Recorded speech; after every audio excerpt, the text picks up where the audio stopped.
Yes, I am Matt Burns. I am one half of the host of The Burning Truth, and you might have probably picked up that I'm only one speaking at this moment in time. That is due to the fact that, unfortunately, for this week, I am doing this solo by myself. I am the one for this week, and in case anybody was wondering why John Bloor isn't on this week's episode, there is a valid reason why he isn't on the episode. Now, I've got in touch with him today, ended up having a bit of a chat with him, and we both agreed that today he is taking a day off today. Now, a lot of people are probably saying, well, with you having the equipment, are you running it? Are you in charge? Is it just me? No, there's a good valid reason. Both of us came to the conclusion that he needs to have a day off, and it's not just any day off. We are both classifying it as it should be, a mental health day off.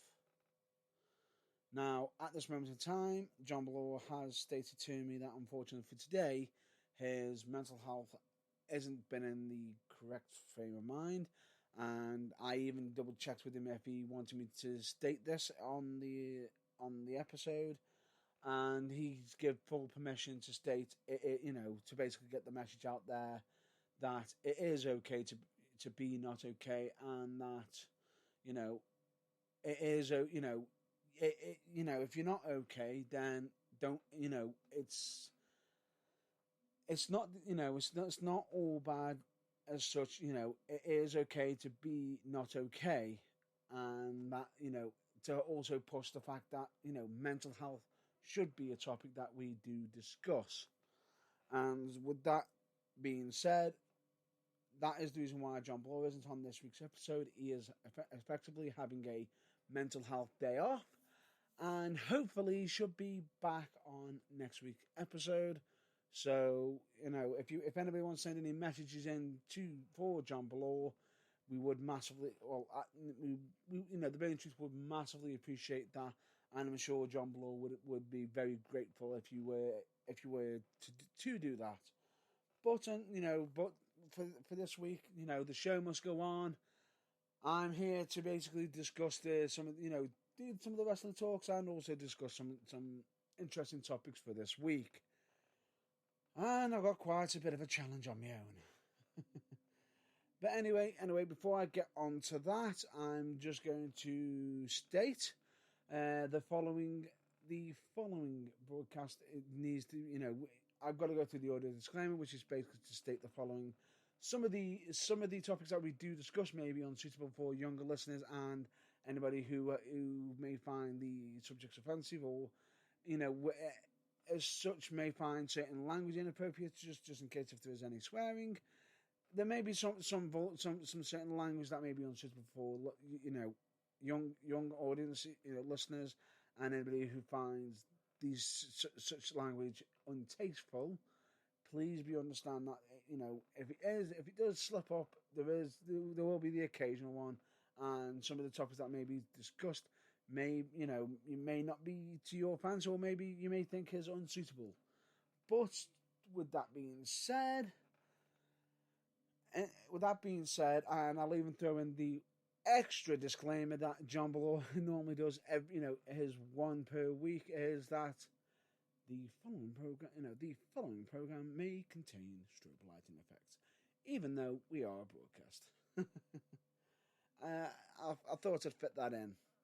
Anyway, for this week, we're going to be majorly discussing the fact of the NXT TakeOver results very, very briefly in regards to who won the predictions.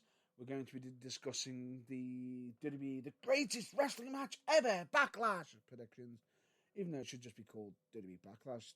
I just like how WWE are pushing the fact that the greatest wrestling match more than the actual title of the wrestling show, of the event that is occurring tonight.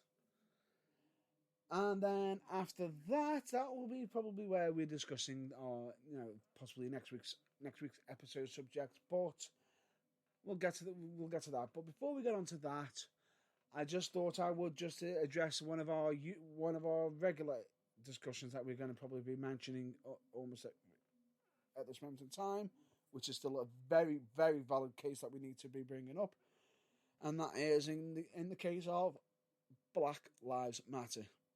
Yes, the Burning Truth still 100% fully supports this message, and we hope, and the offer for anybody who is in regards to being affected by basically being that was affected by the cause for this to be, for this statement to be around. If anybody wants to voice their opinion, shout out their voice as loud as possible on this broadcast, then all they got to do is just get in touch with us, and we'd be more than willing to give them the time to be able to throw whatever they need to get off their chest in regards to that subject. But anyway, I just thought to point that out, and on top of that, I just thought I'd just point out some of the classy things that certain WWE wrestlers have been doing, essentially. And I've got to say, New Day, Big E, and Kofi, massive respect for you, especially for the armbands you've been wearing, and the show of support that has been suddenly coming out, and Mustafa Ali for putting in some of his insight in, I believe it was on Sports Illustrated, that I can honestly say it's absolutely massively empowering in regards to showing that, using your platform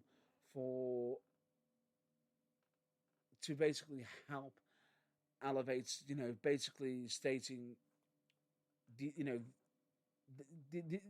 they're basically stating that our voice may not, our voice is important, but we're going to use our platform to push somebody else's voice, and it is a massively powerful message.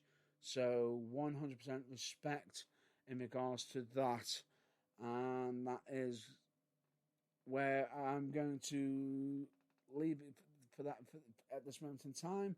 But we'll hopefully mention even more good news for Black Lives Matter, hopefully for the future, and we hope that message does get across to everybody. And I know there is a few people stating that all lives matter. Of course it does. All lives does matter, but at this moment in time, Black Lives Matter are being massively affected in such a way that their voice does need to be heard. And as I've already stated already in regards to this broadcast, or even podcast, if anybody wants to voice their opinion or wants a message to go out to the public, through the Burning Truth, we even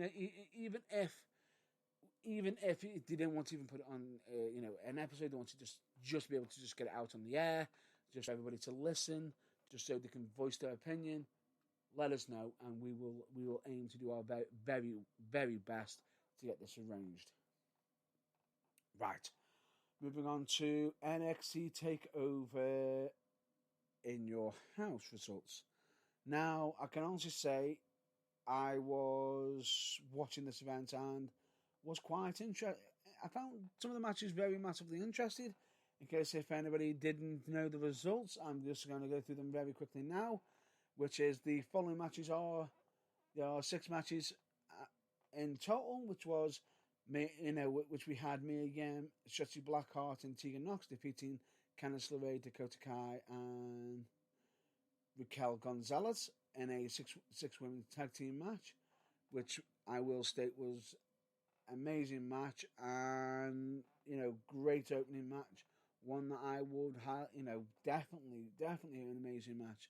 Then we also had Finn Balor defeating Damian Priest in a absolute amazing one-on-one encounter, and I can honestly say I haven't been the biggest fan of Damian Priest, but this match was absolutely epic, and I feel as though Damian Priest hasn't had much wins on big events. I feel as though he needs to get some big wins, and hope, fingers crossed, he does start getting some much love that he actually deserves. And I'll be honest with you, I've been one of the people who has been, I'm not much for him, I'm not much for him. But he really showcased against Finn Balor. And I can honestly say, apologies for the sneeze, I will just state, in this match, if Damian Priest won the match, I would have been fine with it. Because it was very, very good. Good selling match. My next match, which... apologies for the sneeze again. I'm wondering if a bit of a slight hay fever might be kicking in due to the amazingly weather that we've been getting. The third match for the event, which I thought was match of the night, was a singles match for the NXT North American Championship, which was Keith Lee defeating Johnny Gargano to successfully defend the title. I have got to say, absolutely amazing props for this match. Johnny Gargano's entrance was absolutely wonderful, coming out of the door, which I never thought anyway. What was so weird with it is how they use the vignette to almost go straight into it. Amazing, absolutely wonderful, absolutely loved it. But the outfit that Keith Lee wore was absolutely respectful, 100%, and absolutely got to give credit where credit is due.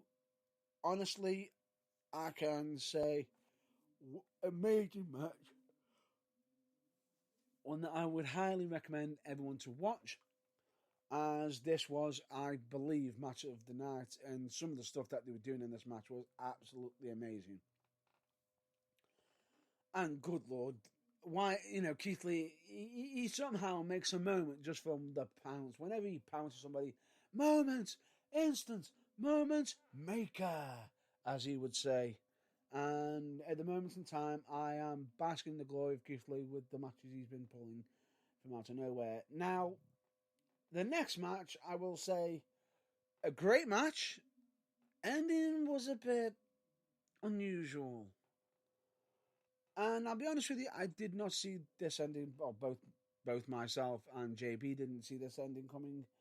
And I believe this was the last chance backlot brawl for the NXT Championship, which is we ended up seeing Adam Cole defeating Velveteen Dream, and because Dream lost, he cannot challenge for the NXT Championship while Adam Cole is still champion. This, I have got to say, was interesting. Now, I thought the entrances was unique, and Dream coming out almost in like a Negan outfit was quite interesting and fitting. But I will say, Velveteen Dream has always been unique and has always lived up to the hype. Coming up with new outfits every time that he comes for the big events, and even during a pandemic, he is still doing it. So props to Velveteen Dream. Hopefully, yes, he is not in the championship picture for the time being, but he will be around causing some mayhem for Adam Cole, potentially. So we'll have to wait and see what comes out of that later on. Although we have seen a little bit, but I'll probably discuss some of that next week when JB's most likely back. Next match, I saw this result coming myself, and I believe McCauley didn't, which was a singles match which had Karrion Kross defeating Tommaso Ciampa by technical submission.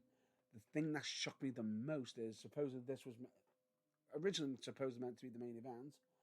What shocked me more than anything in this match is, yes, I predicted who would win. I did not predict the time that he would beat Tommaso Ciampa. A lot of people started thinking, what do you mean? This was the shortest match on the night.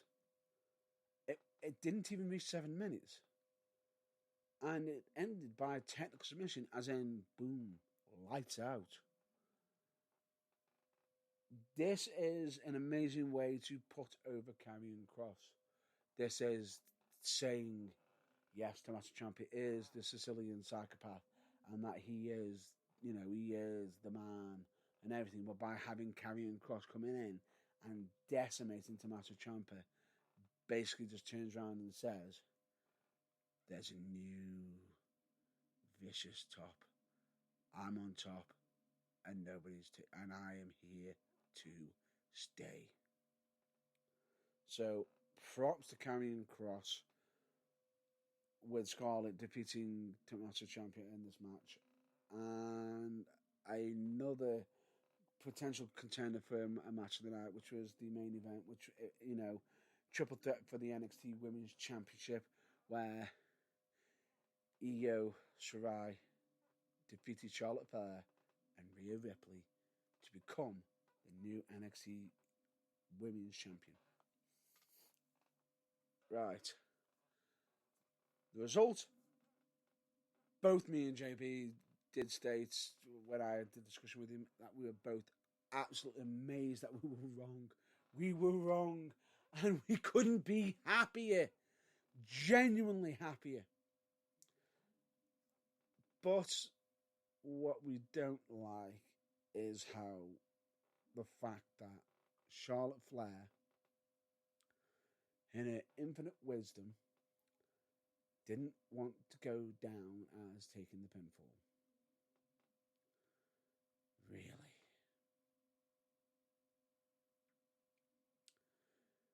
Really? That's so. I'm sorry, but this I just can't fathom it. The fact that she was the one who put the move, she put the figure eight on Rhea Ripley, and somehow can't get out of it. It would have made a lot more sense for Io Shirai to land on Charlotte, pin her because she's the one who implemented the move, and Rhea Ripley going, "Oh, I can't get out, I can't get out, can't get out, can't get out." But no, Charlotte Flair, you couldn't do that, could you? Why? Because what's your next goal? I've lost my belt. I'm gonna go out to Raw and beat Asuka in a non-title match. Asuka is the Raw Women's Championship. Raw Women's Champion. So hang on. She's gone from immediately losing a belt to, I'm upset. I'll go to Raw. And what makes it more disgusting is people saying, she's lost, so she's going to be gone from NXT. No, ladies and gentlemen. It just means that she's still going to be on Raw fighting for a new championship. She's still going to try and be on SmackDown. And there's even speculation of her being still on NXT. Because guess what? Rematch clause, which everyone's stating. And then she'll probably be gone after. But no. There's rumour has it that she's still going to be on all three brands. Which, if she is, for God's sake, stop force-feeding Charlotte Flair down our throats.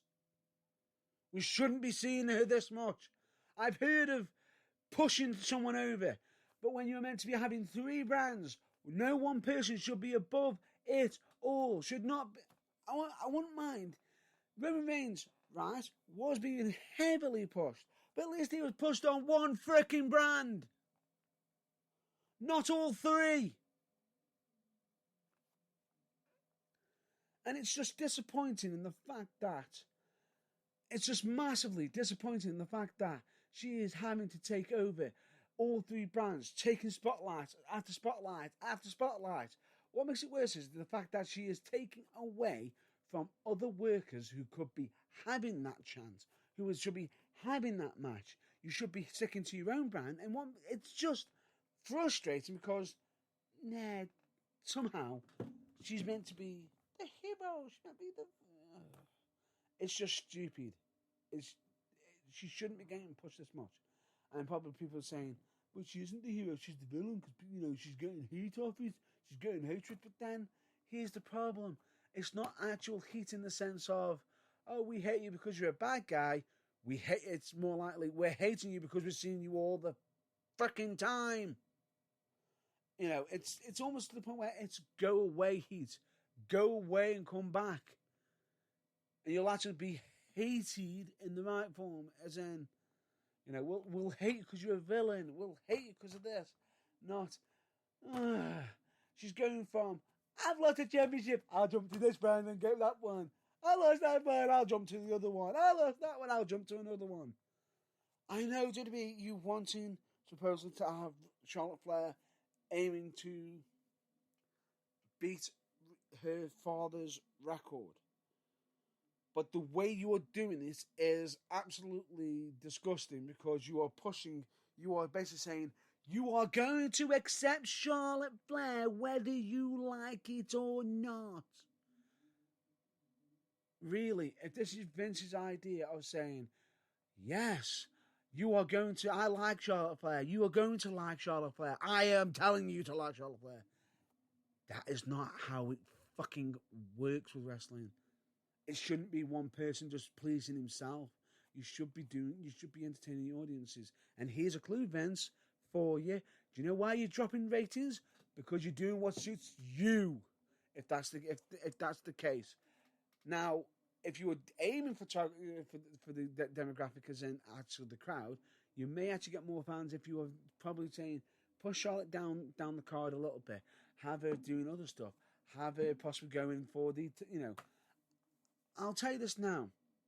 The second I saw you tag her with, Tor, Asuka and Charlotte Flair in a tag match on Raw against the, what was it? WWE Women's Tag Team champions, which is Banks and Bayley and the Iconics. I thought to myself, they're just going to do this cannon fodder for Banks, have Banks and then that go over. Nope. They had Bayley and Sasha and the Iconics losing to Charlotte and Asuka in a triple threat tag team match, which is really are we going to go down that road? What is more annoying with this idea is the fact that you've just now buried your WWE Women's Tag Team Champions to put over Charlotte Flair and Asuka, and I've got no issue with Asuka being put over, but you have just put over Charlotte Flair again. And then what do you do on that night? You got a main event. The main event's going to be Charlotte Flair versus Asuka, non-title match, and Asuka just lost again. I understand what you're doing with Asuka and Flair. That's fine. If you're going to be teasing that match and then have Asuka eventually beat Flair, fine. Just do not let Charlotte Flair win that championship belt to then drop it again to Asuka the very next pay-per-view. It is just going to be stupid if you do that because it just doesn't make sense if you're doing this. You're basically just force-feeding us to say, you are going to accept Charlotte Flair whether you want to or not. It shouldn't be a dictatorship. It should be entertaining for everybody. And the sad thing about it is, at the same time while you're doing it, you are pushing Flair so difficult, so hard down our throats. You are burying your other champions at the same freaking time. The fact that you had, Shirai becoming the NXT Championship, winning the NXT Women's Championship by pinning Rhea Ripley instead of Charlotte Flair, who's the champion, quite frankly, just doesn't make sense. It means that Charlotte Flair was not willing to do the deed. To do the job, which means if she's not willing to put people over, why is she even there? End of rant. Right. Overall, I thought the event was absolutely entertaining, massive, and for me, I'm going to give it a 8 out of 10 for me personally. I'd say 8 out of 10. It just feels as though the last match I've had, Charlotte Flair didn't take the match, took away. I am so happy Shirai did win the championship. It was great, and NXT wrestlers now got the NXT Women's Championship. Massively deserving, needed to happen, and couldn't have happened any sooner, which is absolutely amazing. Now, that's out of the way. And now let's quickly move on to the next event, which is Backlash, or as WWE would say, WWE, the greatest match ever! Backlash! Really, WWE? Really? You are basically... Oh, actually, before we get on to WWE, the greatest wrestling match ever, Backlash, predictions will... In regards to the NXT TakeOver predictions, I ended up beating JB. I believe, I'm just having a quick look at it now, it was overall 2-1 because JB won the 6-women tag team match, which I lost because I picked the villains over the faces, which JB won. I won that. I suspected that Keith Lee would retain, where JB predicted that Gargano. We were both wrong on Velveteen Dream winning. We were both correct on Finn Balor winning. We were both wrong on the fact that Charlotte would have retained. And I ended up picking, Karrion Kross beating Tommaso Ciampa, which JB picked Tommaso Ciampa to beat Karrion Kross. Now, anyway, let's move on to WWE, the greatest wrestling match ever! Backlash! That you're putting in. I'll get to the statements when I get to the main event, which will be the last match that I actually predict on the actual card. I just find it stupid the fact that they're calling it that. And I believe that both myself and JB both looked at this card and just went, there's not many amazing matches on this, is there? And there isn't, unfortunately. Now,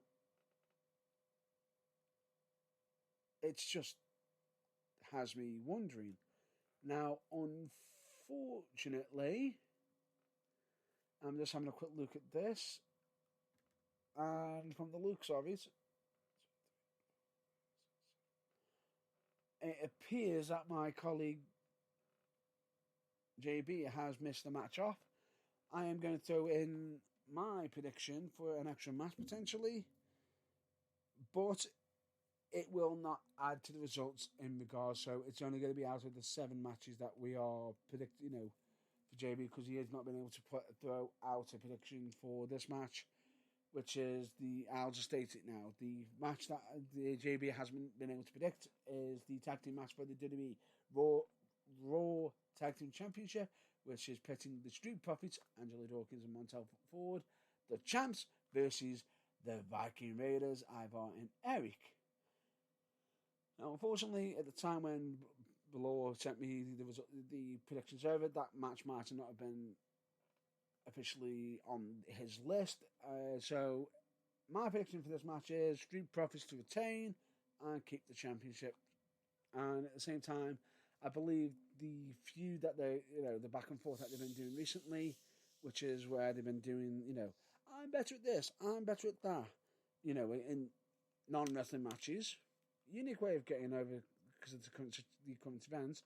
However, I just find it very odd that you got them bowling when technically people aren't even meant to be allowed to be bowling during this time. Whoops.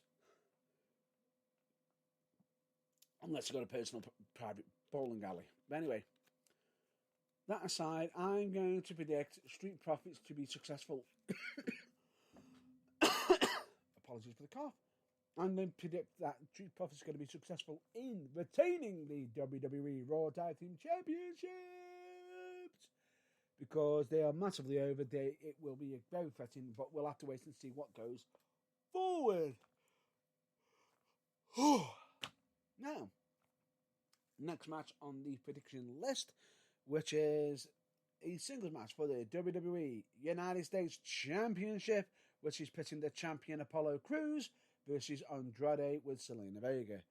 Now, in regards to this prediction, my colleague has gone for a successful... Just having a double check in regards to it quickly. Just bear with me. Just double checking.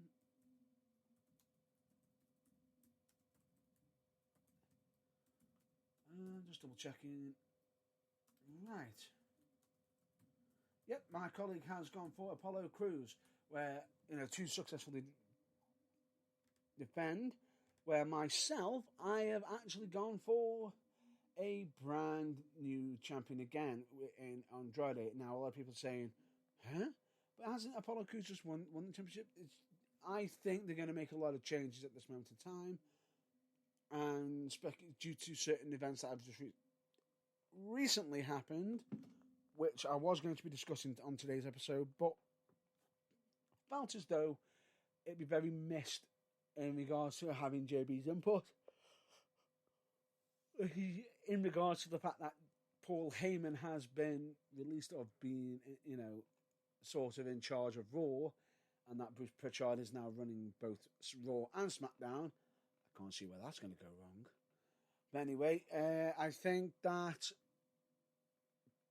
I know that Vince is very big on Andrade, and I know that both Andrade and Apollo Crews were Paul Heyman guys, but out of the two, I think Vince has got more love for Andrade than he does for Apollo Crews. So I think Andrade will become the US champion again and defeat Apollo Crews, where JB believes that Apollo Crews has recently won the championship. He will be successful in defeating Andrade. Always good to be different. The next match is a triple threat tag team match for the WWE Women's Tag Team Championship, which is pitting Bayley and Sasha Banks, the champs, versus Alexa Bliss and Nikki Cross, or as I call, what the hell, Twisted Bliss. It's just, Twisted Bliss, Twisted Cross, could be whatever you wanted. That is an amazing tag team, but and versus the Iconic, which is Billie Kay and Peyton Royce, which is the only three major tag teams in the women's tag team division. And you're already in this match. Hopefully, they should actually start developing some new women tag teams on the main roster, which would be absolutely amazing. It's not like you've got any other tag team, other female tag teams that could potentially go for the WWE Women's Tag Team Championship. Wait, there's NXT. There is women tag teams down there. Why don't you actually have the belt being defended on NXT? Be a great way of getting more for that belt on. Be absolutely amazing. Will it? Nope, ain't gonna happen. But anyway, we digress. Both of us think that Bayley and Sasha will be successful in defending the WWE Women's Tag Team Championship, which will be a interesting insight because I feel as though at this moment in time it would be too soon for them to lose it. But at the same time, I'd say with the next event being, I believe, I'm just having a quick think about this. I believe the next event is Extreme Rules. They're going to want to save Bayley versus Sasha Banks till probably SummerSlam at the moment to keep them as champs until they are ready to have them implode by when they actually lose the WWE Women's Tag Team Championship. That will be when they implode. And because of this, we know that Bayley will not be defending her WWE SmackDown Championship on that show for this event because she is going to be defending the WWE Women's Tag Team Championship. Next match is a singles match which pits Jeff Hardy versus Sheamus.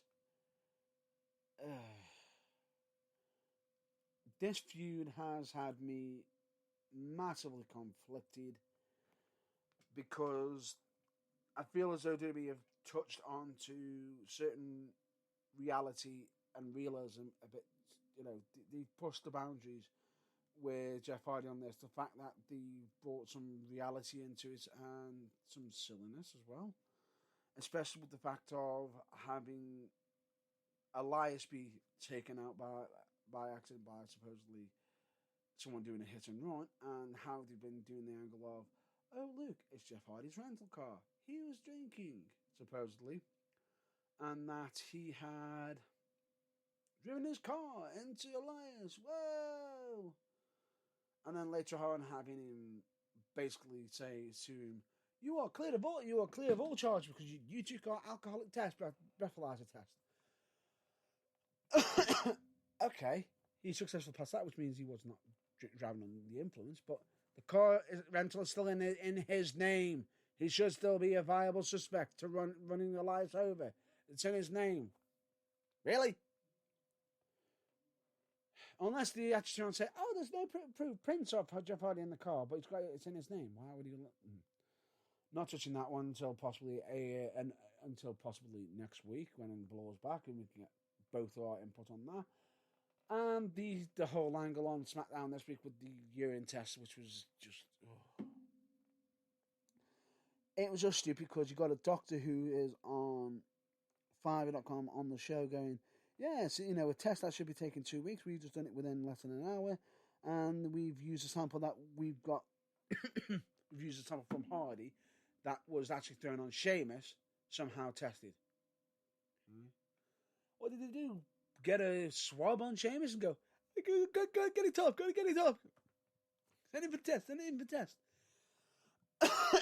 Not realising the fact that by swabbing Sheamus of Hardy's urine, that the test would be contaminated by Sheamus' sweat. Idiots! But anyway, me personally, I think Jeff Hardy should get the win, and my colleague and JB thinks that Sheamus will, because Jeff Hardy's been getting a bit more up comments on Sheamus. I think the only way they should be doing this is by giving Jeff Hardy the win, simply because this is touching the bone a bit too much and bringing reality. Because take into account you had Jeff Hardy, who has been previously arrested for a DUI and everything, and it's just not a good look. They need to have a good story coming out of this right now. So the only way I can see this going is Jeff Hardy to be successful. But I do think that even though Jeff Hardy will get the win, I feel as though it's going to come out that it wasn't Sheamus who set him up. It's going to be somebody else. But who? But anyway, more on that later, possibly next week, when we actually know what is going on.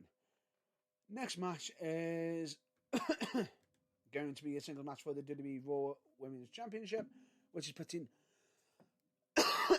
Asuka against Nia Jax. Now, I'm sorry, WWE, but you have ruined any chance of Nia Jax being a believable contender for this match. Because why? Because you've already lined up the next contender beforehand, you freaking morons. And guess what? Who is the next one in line for it? Oh, it's none other than Charlotte fucking Flair. We'll give her a championship match because she beat the champ. So if Nia Jax wins, does that mean Charlotte Flair has to fight Nia Jax? Ooh. No, it doesn't. It means that Charlotte Flair would have to fight Nia Jax in a non-title match and somehow beat Nia Jax, because she would basically lose her current standing. Which is, I know what you're thinking, that's not going to happen, but then WWE will probably just go, oh, Nia Jax won't, no, because Charlotte will beat against the champ, she gets fighting Nia Jax again. It's like, really? Try and get Charlotte likeable more over than Nia Jax? It's not going to work. So at this moment of time, the only plausible booking is Asuka to go over on Nia Jax, most likely submission or some kind of quick win, and then Charlotte Flair come down and make a challenge for the next event, which will be what we think. Both me and myself, both me and Balor both think that Asuka's going to win this match.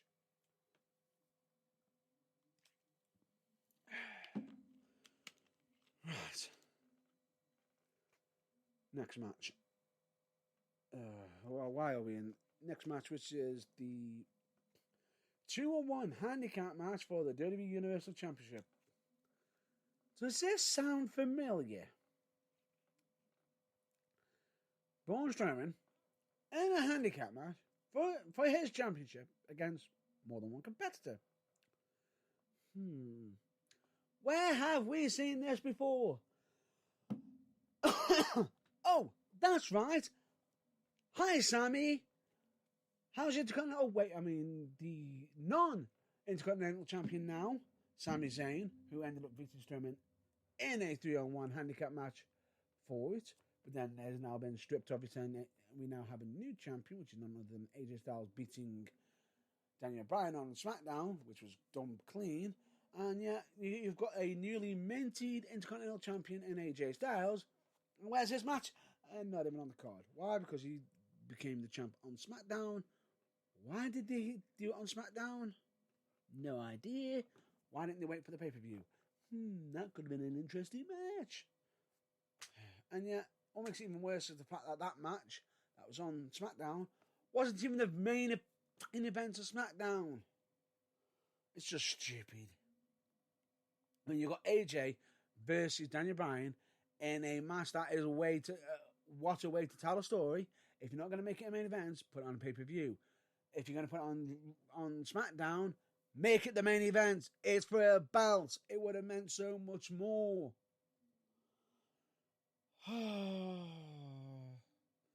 Anyway, we digress.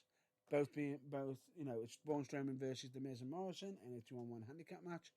Both myself and Bloor are stating that Braun Strowman will get the winner against Miz and Morrison. Please don't don't make history repeat itself, WWE. Please don't, because you'll just be burying Strowman beyond belief again, and he doesn't need that right now. Oh, we lost to 3 guys last time. We can lose to 2 guys, and then it's just going to be he can lose every week now.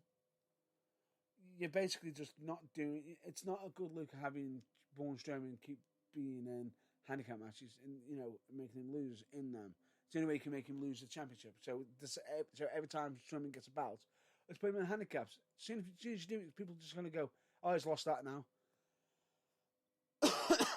It's just silly doing that. But if you want to put Braun Strowman over and make him look strong, make him win this match. Both myself and John Bloor agree on this, and it is one that we think that Braun Strowman will come out on top. Right. Next match, which is the singles match for the WWE Championship, which is pitting the champion Drew McIntyre versus Bobby Lashley with MVP in his corner and Lana.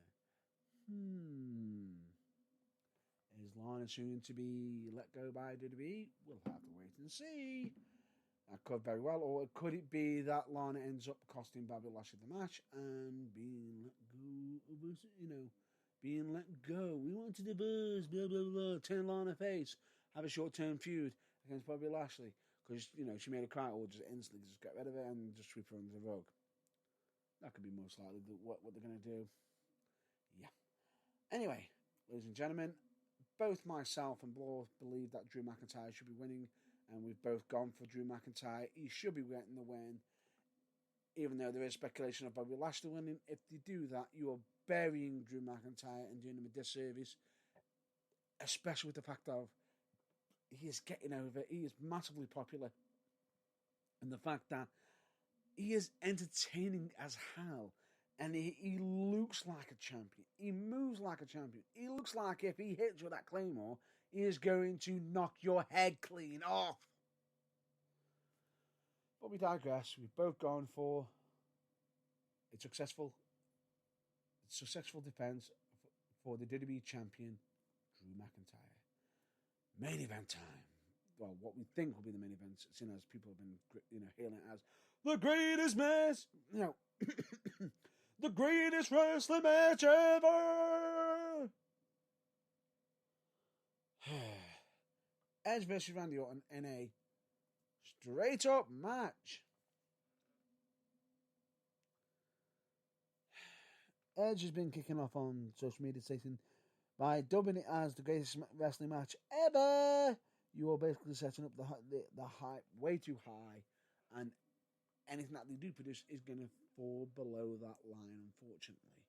You're basically setting yourself up to lose, is what I believe Edge was stating, and I kind of agree with that statement. However, in regards to this feud, if they're going to be continuing this feud, then they need Randy Orton to go over. If they want to bring in a complete full stop to the end and pretty much bury Randy Orton at the same time, Edge needs to go over cleanly against Randy Orton. However, both myself and Bloor have gone for a Randy Orton win. as much as we may want to have Edge win, it's going to be Randy Orton who's going to win, and he's going to do it with a underhanded tactic, and possibly do it in a such a way where he can end up taking out Edge again, possibly. But we'll have to wait and see in regards to if that happens or not. Personally, I think Randy Orton should win by cheating. I think just, without actually causing injury, a grab a tie, a full-on cheat. It'd be good to set it up, because then Edge could then turn around and say, hang on, I beat you fair and square in a street fight, in a all-over-the-place match. And then when it came to the, a singles match, you stated I couldn't beat you fair and square, yet you had to cheat to win. It breathes more. It will breathe more into that feud if Randy Orton wins, and which is why both myself and JB have gone for Randy Orton. And I believe that is all the matches for predictions. So with all of that, that is predictions done. And that's why I'm going to leave this week's episode of The Burning Truth, because I feel as though many of the talking points that I was going to be addressing, which should be addressed with JB here, and there's possibly many, many other additional subjects that we do want to cover. But most likely next week, we are going to be discussing potentially, we could end up talking about the WWE, the topic from last week, which was WWE having workers doing different, being either heel or face, which is what they're not, in roles that they're not normally more known for. Part 2, or we're most likely going to be discussing in regards to Paul Heyman being let go in his Raw role, and in that he's just going to be the advocate for Brock Lesnar with his on-screen persona, and in regards to with Bruce Pritchard being in charge of Raw and SmackDown, will that have an effect in regards to the booking? We'll have to wait and see. And by then, we'll probably have our first week of Bruce Pritchard being in full charge of both Raw and SmackDown by next week, because he will have already done the official first episode. And Backlash will be an amazing way to do a quick reset. And that is where I'm going to leave it for this week. Now, in regards to plugs for this week, I'm just going to state right now, please check out UK Way. I would massively greatly appreciate it. And, especially on social media, I'm going to recommend you check out, charitable organisations like Change for Health and Wellbeing, Change Recovery Radio, Mind, Message for Mind, and Donna Louise Hospice Care for Children and Young People, and Cancer Research UK, as the charitable information that they have on them websites could prove massively useful, and could end up providing some information that could end up helping yourself or someone that, you never know. We, of course, also recommend you check out the light side of wrestling by checking out Batchamania. You're welcome, Matthew, and of course, WrestleCrap. You're welcome, RD Reynolds, and of course, OSW Review. You're welcome, OSW Review, lads.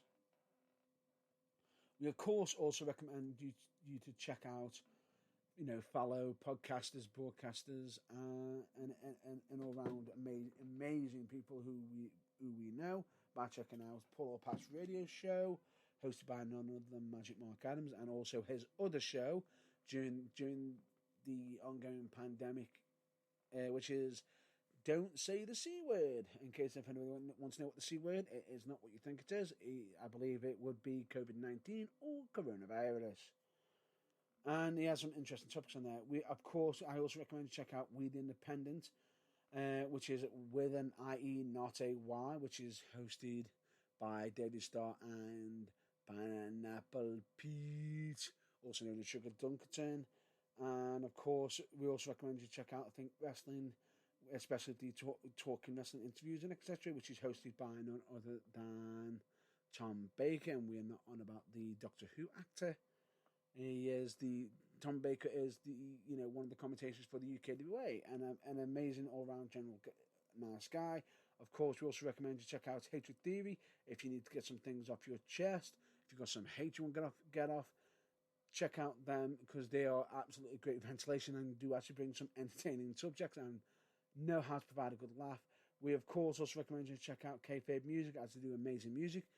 just check out the theme music that we've got that plays at the start of this episode, and the full version of it being played at the end of the episode. It was done by them. We, of course, also recommend you check out Turnbuckle TV, where they have not one, not two, not three, not four, not five, but 30 to 40 plus wrestling companies on there, with content constantly being added on there all the time for just $3.99, which is almost £1 a week. And on top of that, if you wanted some additional content on there, that is on there, which is being powered by Wrestle Talk and other stuff. You can actually get that for an additional £2 or £3, I believe for an additional £2 or £3, which is absolutely massively interesting. We of course always recommend you check out any local wrestling promotions on their social media by checking out Future Championship Wrestling, United Wrestling, Pro Wrestling for You, Future Shop Wrestling, Academy Pro Wrestling, Fallen Star Wrestling, Venom Wrestling Federation, Slime Wrestling, Wolf and Pro Wrestling, Shropshire Wrestling Alliance, and many, many others. I absolutely love the fact that you've even got Spud giving massive shout outs to Future Championship Wrestling by even stating on his social media that, that's where he learned more about himself by wrestling in Backlash, which goes to show he always remembers where he began. Props to you, Drake Maverick. 100% props to you, also known as Spud. And of course, I also recommend you check out Babyface Wrestling app, especially for the fact that it's free and it's where you can check out if there's any local wrestling promotions in your area. Yes, we know that there is no shows at the moment in time, but they probably appreciate the follow on there, be it either a wrestler that you support or a company that you want to support. So, they will massively appreciate that. And of course, you can check out our website, which is www.theburningtruthuk.com. You know what's on there. You can listen to current episodes on there as well. And let me just state this for the record: if you go onto the links page, all external links cannot be held responsible for. We cannot be held responsible for, as we do not have complete control. We do not have any control of what content they have on there. Just to point that out. We, of course, also recommend you check out our social media by checking out our Facebook, Twitter, YouTube, Instagram. And you can, of course, listen to any past episodes of The Burning Truth, be it either on Spreaker, Spotify, Google Podcasts, iTunes, and these and many, many other sources. And, any listen that you do for us, we massively appreciate. That's going to be a wrap-up for this week. But before we go, I'm just going to do the usual, as we started the episode, mentioned about mental health. I'm going to do it again to end the show, which is by stating, as what we have always said, it is okay to be not okay. Asking for help isn't a weakness. And just by asking for help, you can end up finding out that more people care for you than you might ever know. And of course, there is always still the quote that I've still got in my head to this day, which is never compare your behind the scenes to other people's greatest hits, quoted by Tom Campbell from Cultaholic. Amazing guy, 100%, and what amazing words of wisdom, 100%. That is an amazing, powerful message. And on top of that, of course, we also still support the cause for Black Lives Matter. And that is where we're going to end this episode as of right now. So until next week, I hope you all stay well and, of course, stay safe.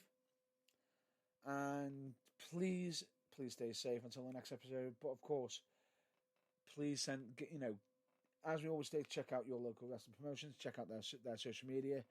And, of course, just send out a phone call to a loved one, a family member, or anybody you haven't spoken to in a while, because that one call that you do to them could end up proving massively useful and could end up making their day. But until then, I've been Matt Burns. You've been listening to The Burning Truth. And until then, we will catch you next week. Until then, catch you laters.